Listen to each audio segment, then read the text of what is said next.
અમદાવાદમાં 1 વર્ષ પહેલા થયેલી બાળકીના અપહરણનો ભેદ ઉકેલાયો છે। અમદાવાદ ક્રાઇમ બ્રાન્ચ 1 વર્ષ દરમિયાન બાળકી સાથે શું થયું તેની તપાસ કરી રહી છે। બાળકીને 22 વર્ષીય યુવક સાથે પ્રેમ હોવાથી નીકળી ગઈ હોવાનું સામે આવ્યું છે। અમદાવાદ કૃષ્ણનગર પોલીસ સ્ટેશનમાં 24 જૂન 2023ના રોજ અપહરણની એક ફરિયાદ નોંધાઈ હતી। આ ફરિયાદ મુજબ 10 વર્ષની બાળકીનું અપહરણ થયું હોવાનું ફરિયાદમાં ઉલ્લેખ કરવામાં આવ્યો હતો। ફરિયાદના આધારે પોલીસે અલગ અલગ ટીમો બનાવી તપાસ હાથ ધરી હતી, પરંતુ બાળકીનો કોઈ પતો મળ્યો ન હતો।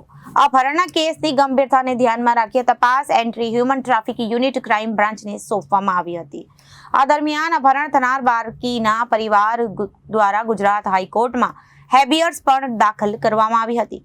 ક્રાઇમ બ્રાન્ચ દ્વારા 8 થી 9 મહિનાની મહેનત બાદ આખરે અપહરણ કરાયેલ બાળકી તેમજ તેની સાથે રહેલા યુવકને પકડી પાડ્યા હતા। પોલીસે હાલ અંકલેશ્વરથી બાળકીની સાથે રહેલા અંકુર શર્મા નામના યુવકની ધરપકડ કરી છે, જેમ બંને વચ્ચે પ્રેમ સંબંધ હતો, જેથી બંને 1 વર્ષ પહેલા ઘરેથી ભાગી ગયા હતા। ઘરેથી નીકળ્યા બાદ તેઓ અલગ અલગ જગ્યા ઉપર રહ્યા હતા અને આખરે અંકલેશ્વર જીઆઈડીસીમાં બંને એક કંપનીમાં નોકરી કરતા હતા। ત્યાંથી ક્રાઇમ બ્રાન્ચ દ્વારા તેમને પકડી પાડવામાં આવ્યા છે। આજથી 1 વર્ષ અગાઉ કૃષ્ણનગર ખાતે એક 11 વર્ષની બાળકીનું અપહરણ કરવામાં આવેલું હતું અને એ અપહરણ સંબંધે એના પિતાએ કૃષ્ણનગર પોલીસ સ્ટેશન ખાતે ગુનો નોંધાવેલો। એ શરૂઆતની જે ગુમ થનારની જે અપહરણ થનારની જે તપાસ છે એ કૃષ્ણનગર પોલીસ સ્ટેશન દ્વારા હાથ ધરવામાં આવેલી હતી। ત્યારબાદ અપહૃતના પિતાએ નામદાર ગુજરાત હાઈકોર્ટમાં હેબિયસ કોર્પસ દાખલ કરેલી પિટિશન અને ત્યારબાદ 3 માસ બાદ આ ગુનાની તપાસ એએસટીયુ ક્રાઇમ બ્રાન્ચને સોંપવામાં આવેલી। આ જે બાળકી જે છે એ 11 વર્ષની હતી ગુમ થઈ ત્યારે, અને એને લઈને જનાર વ્યક્તિ જે છે એ 22 વર્ષના હતા, જેનું નામ અંકુર શર્મા છે, જે હાલ અટકાયત કરવામાં આવેલી છે। શરૂઆતના તપાસની શરૂઆતમાં બાળકીની ઉંમરના જોતા કેસની ગંભીરતાને ધ્યાને રાખી ક્રાઇમ બ્રાન્ચની અલગ અલગ ટીમો જે પણ સંભવિત જગ્યાઓ છે ત્યાં લગભગ લાંબા સમય સુધી તપાસ હાથ ધરેલી હતી, પણ જે ટેકનિકલ હેલ્પ મળવી જોઈએ એ આરોપી દ્વારા કોઈપણ પ્રકારના ટેકનિકલ ઉપકરણોનો ઉપયોગ ન કરતો હોવાથી, ઇવન સોશિયલ મીડિયાના એના અકાઉન્ટ પણ એક્ટિવ ન હોવાથી થોડી મુશ્કેલી પડેલી। ત્યારબાદ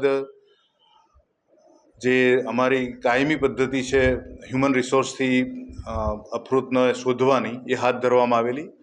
ત્યારબાદ ગુજરાતમાં બનાસકાંઠા જિલ્લામાં જ્યાં આ જે આરોપી જે છે એના કેટલાક સંપર્કો હતા, એના વતનમાં કઠલાલ, ઇવન સુરત, બરોડા, આણંદ, અલગ અલગ જગ્યાએ ઘણા દિવસો સુધી મહેનત ચાલુ રહેલી। ત્યારબાદ જે આરોપી છે એ જાતે બાર્બરનું કામ કરતો હોય તો એ પ્રકારની પણ તપાસ હાથ ધરવામાં આવેલી। ત્યારબાદ જેમ જેમ સમય જતો ગયો એમ થોડી ગંભીરતા એની વધતી ગઈ અને ત્યારબાદ મુંબઈ, દિલ્હી, રાજસ્થાન, અલગ અલગ શહેરોમાં, જોધપુર, જ્યાં પણ સંભવિત જગ્યાએ જણાય ત્યાં તપાસ હાથ ધરવામાં આવેલી। ઇવન રેડ લાઇટ એરિયાઝમાં પણ જઈને તપાસ હાથ ધરવામાં આવી કે આ પ્રકારની અપહૃત કોઈ ત્યાં છે કે કેમ। ઘણા સમય પછી જે ઇલેક્ટ્રોનિક ઉપકરણો સિવાયની જે અમારી પાસે ઉપલબ્ધ સંસાધનો અથવા તો સોર્સિસ હતા ત્યાંથી એક કડી મળી કે આ જ પ્રકારની ઉંમરની એક બાળકીને એક યુવાન અંકલેશ્વર ખાતે જીઆઈડીસી વિસ્તારમાં જોવા મળેલ છે। એટલે અમારી ટીમ ત્યાં પણ કામે લાગી અને ગઈકાલ સવારે એ લોકોને ત્યાંથી અમરદીપ આઈસ ઇન્ડસ્ટ્રીઝ કરીને જે ફેક્ટરી છે ત્યાં જે આરોપી જે છે કામ ત્યાં નોકરી કરતો હતો અને એમના જે રહેણાંક કંપની તરફથી ફાળવવામાં આવેલો હતો ત્યાંથી આ બંને જણા મળી આવેલા છે। આજ વહેલી સવારે લઈને આવવામાં આવેલા છે।